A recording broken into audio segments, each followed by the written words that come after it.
नमस्कार दोस्तों, आपका स्वागत है आपके अपने यूट्यूब चैनल एनसी केमिस्ट्री गुरुजी पे।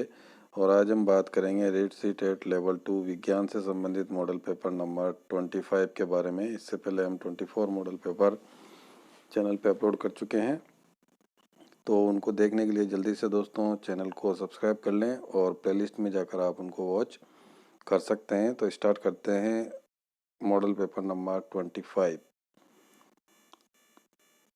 फर्स्ट क्वेश्चन है हमारे पास, विशिष्ट प्रतिरोध अथवा प्रतिरोधकता का मात्रक क्या होता है। ए ऑप्शन है ओम बटा मीटर स्क्वायर, बी ऑप्शन है ohm into metre, C option है ओम बटा मीटर क्यूब और डी ऑप्शन है ओम बटा मीटर।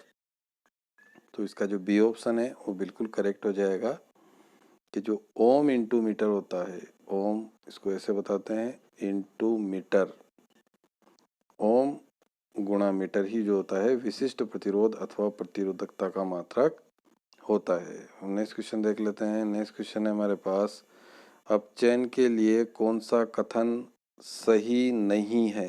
असत्य कथन पूछा है जो सही नहीं है। ए ऑप्शन है हमारे पास, जिसमें विद्युत धनी तत्व का योग होता है। तो ये बात बिल्कुल सही है अपचयन के लिए कि इसमें विद्युत धनी तत्व अथवा हाइड्रोजन का योग होता है, हाइड्रोजन का जुड़ना अपचयन कहलाता है। बी ऑप्शन है हमारे पास, जिसमें इलेक्ट्रॉन ग्रहण किए जाते हैं। यह भी सही बात है अपचयन के लिए कि अपचयन में जो है इलेक्ट्रॉन ग्रहण किए जाते हैं। सी ऑप्शन है हमारे पास, जिसमें ऑक्सीजन का निष्कासन होता है। यह भी बिल्कुल सही है कि अपचयन जो होता है उसमें ऑक्सीजन का निष्कासन होता है।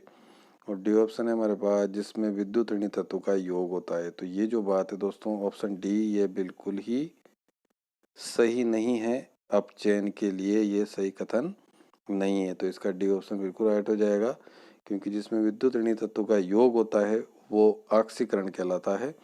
तो यहाँ पर डी ऑप्शन करेक्ट होगा कि अपचयन के लिए कौन सा कथन सही नहीं है, जिसमें विद्युत ऋणी तत्व का योग होता है, यह कथन अपचयन के लिए सही नहीं है। अब नेक्स्ट क्वेश्चन देख लेते हैं। नेक्स्ट क्वेश्चन है हमारे पास, प्रकाश संश्लेषण की इकाई होती है। ए ऑप्शन है पराक्सीसोम, बी ऑप्शन है स्पिरोसोम, सी ऑप्शन है क्वांटासोम और डी ऑप्शन है माइक्रोसोम।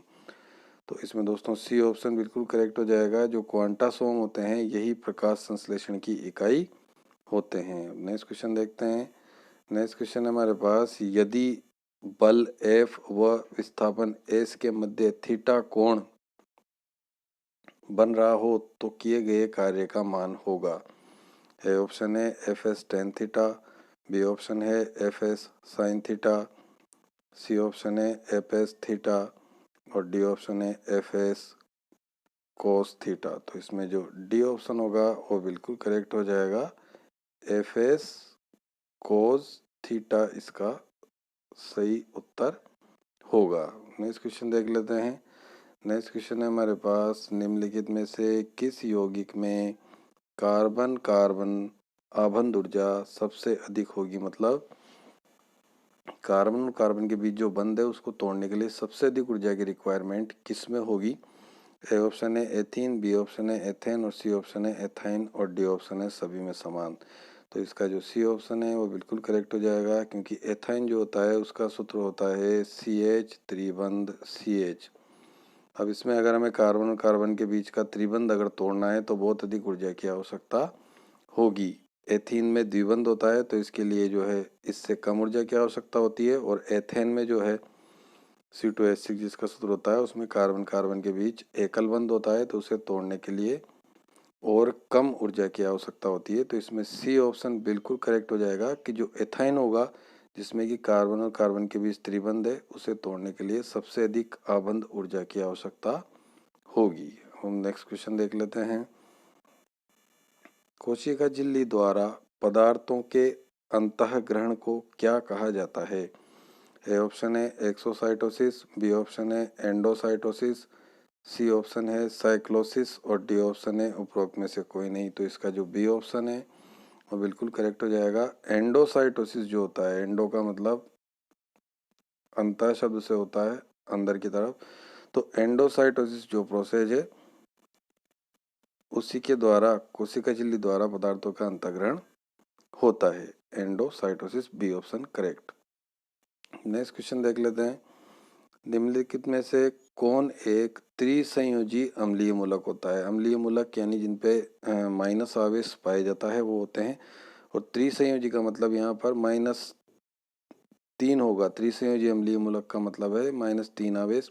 अब इसमें ए ऑप्शन को हम देखें सल्फेट, तो सल्फेट का सूत्र होता है SO4 -2, यानी कि उस पे ऊपर -2 चार्ज पाया जाता है। इसीलिए इसी प्रकार अगर हम बी ऑप्शन देखें कार्बोनेट, तो कार्बोनेट का जो सूत्र होता है कार्बोनेट मूलक का वो होता है CO3 -2, यानी इसमें भी जो आवेश पाया जाता है वो -2 पाया जाता है। अब हम सी ऑप्शन देख लेते हैं। सी ऑप्शन होगा इसमें फॉस्फेट। फॉस्फेट जो होता है उसमें PO4 के ऊपर -3 आवेश होता है, तो इसका जो सी ऑप्शन है वही बिल्कुल करेक्ट हो जाएगा कि फास्फेट जो होता है ये एक त्रिसंयोजी अम्लीय मूलक होता है। डी ऑप्शन नाइट्रेट था, उसमें -1 आवेश होता है, NO3 -1 होता है वो, तो इसका सी ऑप्शन करेक्ट होगा। फास्फेट एक त्रिसंयोजी अम्लीय मूलक होता है।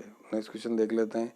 लैंगरहैंस की दीप कोशिकाएं कहाँ मिलती है? ए ऑप्शन है छोटी आंत में, बी ऑप्शन है बड़ी आंत में, सी ऑप्शन है यकृत में, और डी ऑप्शन है अग्नाशय में। तो इसका जो डी ऑप्शन है वो बिल्कुल करेक्ट हो जाएगा। अग्नाशय जो होता है पैनक्रियाज, उसमें ही लैंगरहैंस की दीप कोशिकाएं पाई जाती है। नेक्स्ट क्वेश्चन देख लेते हैं। नेक्स्ट क्वेश्चन है निम्नलिखित में से सेकेरिन क्या है? सेकेरिन क्या होता है? ए ऑप्शन है प्रतिऑक्सी कारक, बी ऑप्शन है कृत्रिम मधुरक, सी ऑप्शन है खाद्य परिरक्षक, और डी ऑप्शन है खाद्य रंग। तो इसका जो बी ऑप्शन है वो बिल्कुल करेक्ट हो जाएगा। कृत्रिम मधुरक होता है ये आर्टिफिशियल स्वीटनर, मिठास पैदा करने के लिए इसका उपयोग किया जाता है। तो सेकेरिन एक कृत्रिम मधुरक है, इसका बी ऑप्शन बिल्कुल करेक्ट हो जाएगा। नेक्स्ट क्वेश्चन देख लेते हैं।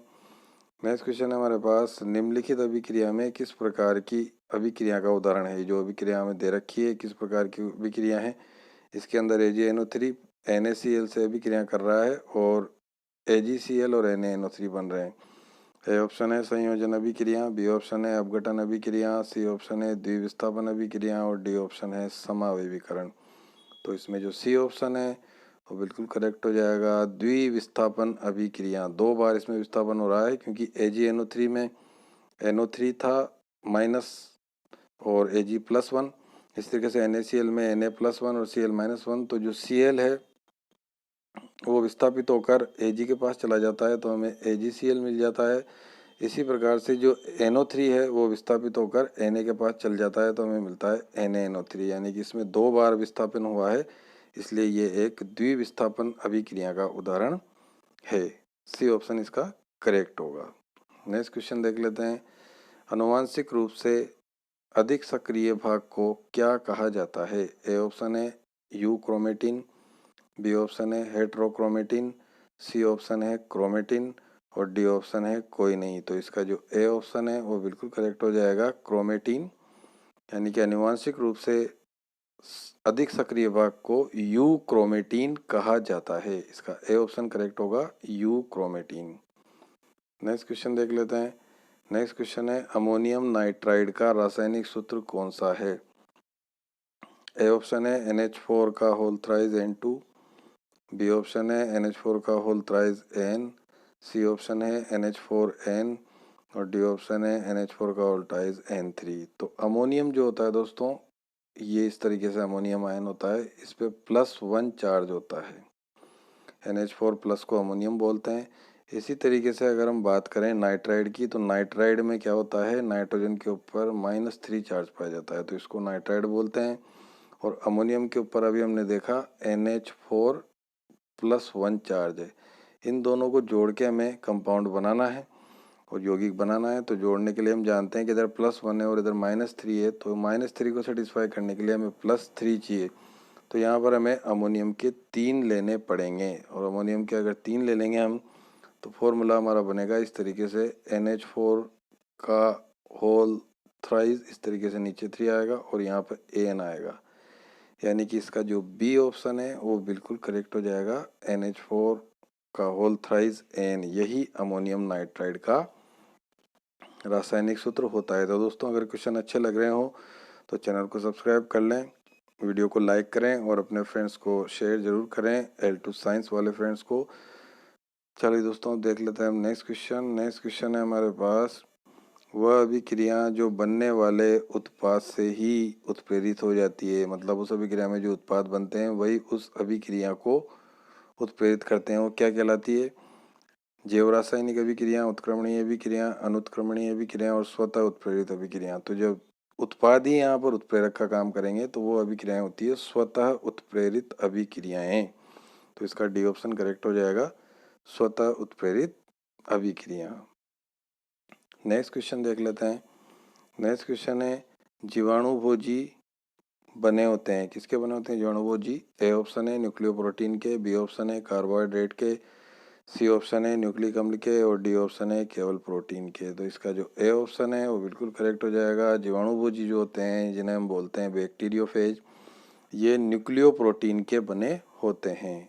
ए ऑप्शन करेक्ट होगा, न्यूक्लियोप्रोटीन। हम नेक्स्ट क्वेश्चन देख लेते हैं। नेक्स्ट क्वेश्चन है हमारे पास, निम्नलिखित में से कौन सा प्राकृतिक बहुलक नहीं है? कौन सा प्राकृतिक बहुलक नहीं है जो प्रकृति में नहीं मिलता है डायरेक्ट? ए ऑप्शन है सेलुलोज, बी ऑप्शन है स्टार्च, सी ऑप्शन है नायलॉन, डी ऑप्शन है प्रोटीन। तो इसका जो सी ऑप्शन है वो बिल्कुल करेक्ट हो जाएगा। नायलॉन जो होता है ये प्राकृतिक बहुलक नहीं होता है, कृत्रिम बहुलक होता है। इसको प्रयोगशाला में बनाया जाता है, एकलक इकाइयाँ इसमें जुड़ती है। इसकी जो एकलक इकाइयाँ होती है वो एडीपिक अम्ल और हेक्सामेथिलीन डायमीन होती है। इनको जोड़ने पर नायलॉन को जो है बनाया जाता है। तो ये एक कृत्रिम बहुलक होता है, यानी कि ये एक प्राकृतिक बहुलक नहीं है। सेलुलोज भी प्राकृतिक बहुलक होता है, स्टार्च भी प्राकृतिक बहुलक है और प्रोटीन भी प्राकृतिक बहुलक होता है, लेकिन जो नायलॉन है ये प्राकृतिक बहुलक नहीं होता है। सी ऑप्शन करेक्ट होगा। नेक्स्ट क्वेश्चन देख लेते हैं। पृथ्वी सतह पर किसी व्यक्ति का भार 60 N है, तो चंद्रमा की सतह पर व्यक्ति का भार कितना होगा? ए ऑप्शन है 20 N, बी ऑप्शन है 10 N, सी ऑप्शन है 50 N और डी ऑप्शन है 40 N। तो इसका जो बी ऑप्शन है वो बिल्कुल करेक्ट हो जाएगा, क्योंकि चंद्रमा की सतह पर व्यक्ति का भार 1/6 गुना होता है। तो अगर हम इसमें देखें तो 60 × 1/6 हम इसमें कर देंगे और 6 से जो है ये 60 कट जाएगा 10 बार, यानी कि चंद्रमा की सतह पर व्यक्ति का भार 10 N होगा। नेक्स्ट क्वेश्चन देख लेते हैं। नेक्स्ट क्वेश्चन है हमारे पास, कंप्यूटर से रिलेटेड क्वेश्चन है ये। कंप्यूटर नेटवर्क के संदर्भ में डीएनएस का पूरा नाम क्या होता है? ए ऑप्शन है digital number system, B option है digital node system, C option है डेवलप नोड सिस्टम और डी ऑप्शन है डोमेन नेम सिस्टम। तो इसका जो डी ऑप्शन है वो बिल्कुल करेक्ट हो जाएगा। डीएनएस का full form D for domain, N for name और S for system, domain name system is the correct answer. DNS का पूरा नाम, डी ऑप्शन करेक्ट होगा। नेक्स्ट क्वेश्चन देख लेते हैं। नेक्स्ट क्वेश्चन है, किसी तत्व का परमाणु क्रमांक और द्रव्यमान संख्या क्रमशः 98 और 251 यानी कि 98 और 251 है, तो इसमें इलेक्ट्रॉन, प्रोटॉन और न्यूट्रॉन की संख्या क्रमशः कितनी कितनी होगी? तो इसमें ए ऑप्शन है 98, 153, 153, बी ऑप्शन है 98, 98, 251, सी ऑप्शन है 98, 98, 96 और डी ऑप्शन है 98, 98, 153। तो दोस्तों परमाणु क्रमांक इसमें 98 दे रखा है, तो किसी भी तत्व का जितना परमाणु क्रमांक होता है, एक उदासीन तत्व का जितना परमाणु क्रमांक होता है उतने ही उसमें इलेक्ट्रॉन होते हैं और उतने ही उसमें प्रोटॉन पाए जाते हैं। तो यहाँ पर इलेक्ट्रॉन भी कितने होंगे? 98 होंगे और प्रोटॉन भी कितने होंगे? 98 होंगे। अब हम बात कर लेते हैं न्यूट्रॉन की। तो न्यूट्रॉन की संख्या निकालने के लिए हम एक फॉर्मूले का यूज़ करते हैं, A - Z सूत्र से वो निकलता है। ए का मतलब है द्रव्यमान संख्या और जेड का मतलब है परमाणु क्रमांक। तो यहाँ पर हमें ए तो दे रखा है 251 - 98 हमें करना है, और जब हम -98 करेंगे तो -98 करने पर हमें जो मिलेगा वो मिलेगा 153, यानी कि इसका डी ऑप्शन बिल्कुल करेक्ट हो जाएगा। जो डी उत्तर होगा वो बिल्कुल सही होगा कि इलेक्ट्रॉन होंगे 98, प्रोटॉन भी होंगे 98 और न्यूट्रॉन होंगे 153। तो इसका डी ऑप्शन सही होगा। नेक्स्ट क्वेश्चन देख लेते हैं। नेक्स्ट क्वेश्चन है हमारे पास, पादप जगत का उभयचर किसे कहा जाता है? ए ऑप्शन है ब्रायोफाइट्स, बी ऑप्शन है जिम्नोस्पर्म, सी ऑप्शन है शैवाल और डी ऑप्शन है टेरिडोफाइट्स। तो इसका जो ए ऑप्शन है वो बिल्कुल करेक्ट हो जाएगा। जो ब्रायोफाइट्स पादप होते हैं उनको ही पादप जगत का उभयचर कहा जाता है, ब्रायोफाइट्स। नेक्स्ट क्वेश्चन देख लेते हैं। हरे फलों को कृत्रिम ढंग से पकाने के लिए किस गैस का उपयोग करते हैं? ए ऑप्शन है नाइट्रोजन, बी ऑप्शन है एथेन, सी ऑप्शन है हाइड्रोजन और डी ऑप्शन है एसिटिलीन।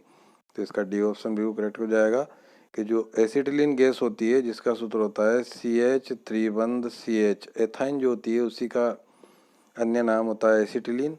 तो जो एसिटिलीन गैस होती है इसका उपयोग हरे फलों को कृत्रिम ढंग से पकाने के लिए किया जाता है। नेक्स्ट क्वेश्चन देख लेते हैं। ग्लोमेरुलस कहाँ पाया जाता है? ग्लोमेरुलस से संबंधित प्रश्न। ए ऑप्शन है हेनलेलूप में, बी ऑप्शन है बोमेन संपुट में, सी ऑप्शन है वृक्क नलिका में, डी ऑप्शन है उपरोक्त में से कोई नहीं। तो इसका जो बी ऑप्शन है वो बिल्कुल करेक्ट हो जाएगा कि जो ग्लोमेरुलस होता है वो इस तरीके से यूप्यालेनुमा संरचना में ये होता है और इसके अंदर ये बोमेन संपुट है और इसमें केशिकाओं का गुच्छ पाया जाता है, उसको हम ग्लोमेरुलस बोलते हैं। तो जो ग्लोमेरुलस होता है वो बोमेन संपुट में पाया जाता है। नेक्स्ट क्वेश्चन देख लेते हैं। नेक्स्ट क्वेश्चन है हमारे पास, रेखीय अभिक्रमित अनुदेशन के निम्नलिखित पदों में से कौन सा पद निश्चित रूप से पढ़ाई जाने वाली विषय वस्तु से संबंधित है? ए ऑप्शन है अभ्यास पद, बी ऑप्शन है परीक्षण पद, सी ऑप्शन है प्रस्तावना पद है यहाँ पे, और डी ऑप्शन है शिक्षण पद।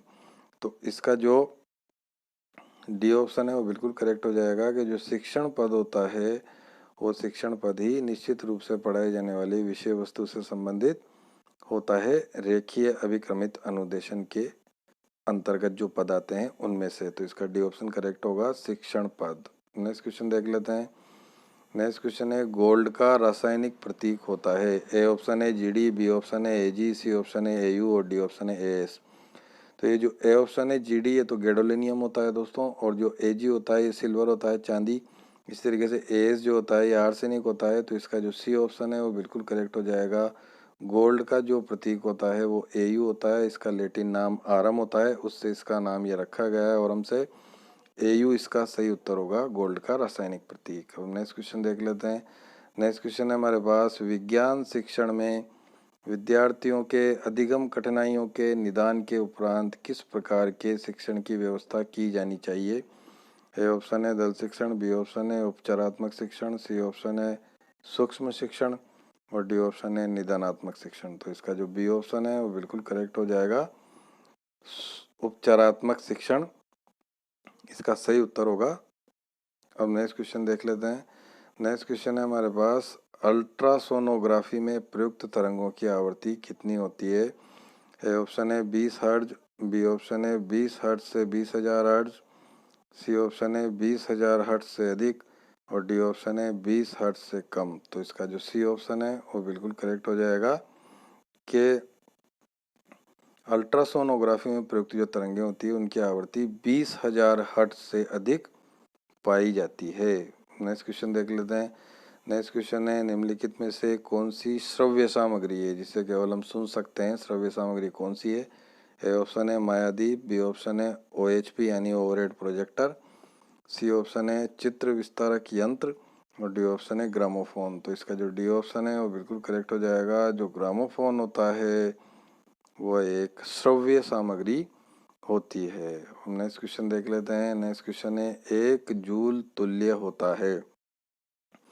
ए ऑप्शन है 4.2 किलो कैलोरी, बी ऑप्शन है 1/4.2 कैलोरी, सी ऑप्शन है 1/4.2 किलो कैलोरी और डी ऑप्शन है 4.2 कैलोरी। तो इसका जो फॉर्मूला या एक इनके बीच जो संबंध होता है जूल और कैलोरी के बीच, तो जो 1 कैलोरी होती है 1 कैलोरी के बराबर आ जाता है हमारा 4.2 जूल।